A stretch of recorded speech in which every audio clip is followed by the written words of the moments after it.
Hello po, Andrew Chua po ng High Pressure Game Farm. Magandang umaga po sa inyong lahat. Kamusta po? I hope na nasa mabuti po kayong kalagayan. Gayon din po ang inyong mga alaga.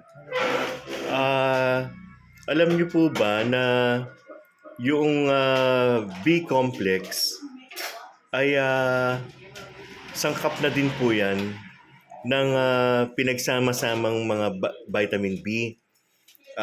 Pinakamataas na component po ng B-complex ay yung B12. The reason po kung bakit po ako gumawa ng video about dito sa vitamin B at B-complex is because marami po nagtatanong kung ano daw po ang maganda, vitamin B12 or B-complex. Ang pinagkaiba po kasi ng dalawa, yung B-complex po, kumpleto na po ang nakapaloob doon o ang component ng vitamin B sa B-complex. Kaya masabi natin na mas maganda po yung B-complex. Ang B12 naman po, pag sinabi pong B12 o halimbawa B6, yan po yung puro o nagsusolong vitamin B na ating ibibigay sa ating mga alaga o puro. Halimbawa, B12, nangangahulugan na yung bibigay natin ay purong B12, walang halong iba. Halimbawa, magbibigay ka ng B6, nangangahulugan po na ang ibibigay mo po ay purong B6, walang halong iba. Ngayon, pag nagbigay ka ng B-complex, halos lahat na po ng vitamin B ay nasa B-complex na po. As far as I remember and as far as my studies still in my head about B-complex, there is a high component or mataas na nilalaman ang B-complex, merong mataas na halo o sangkap ng B12. Yung B12 po kasi is one of the important vitamin B.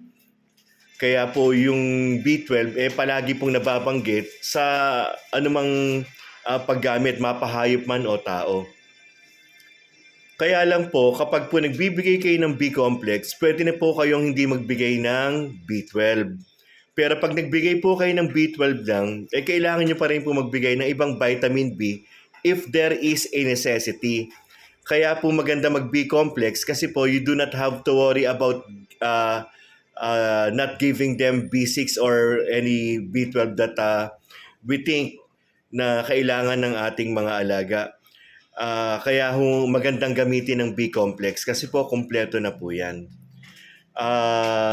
Ulit po kapag gumagamit na po kayo ng B-complex, hindi na po kayo kailangang magbigay ng B-complex at meron pong masama ding idudulot ang sobrang pagbibigay ng mga bitamina. Maaring makasunog po ng atay. Yung pong oo nga pala, bago ko makalimutan, yung pong mga payat na manok na wala naman kayong makitang sakit, maari po na isang posibilidad ng pagpapayat ng manok baka nasosobrahan sa bitamina. Baka nasisira na po yung liver niya. At ang manok po meron din pong kidney yan, maari din pong maapektuhan yan.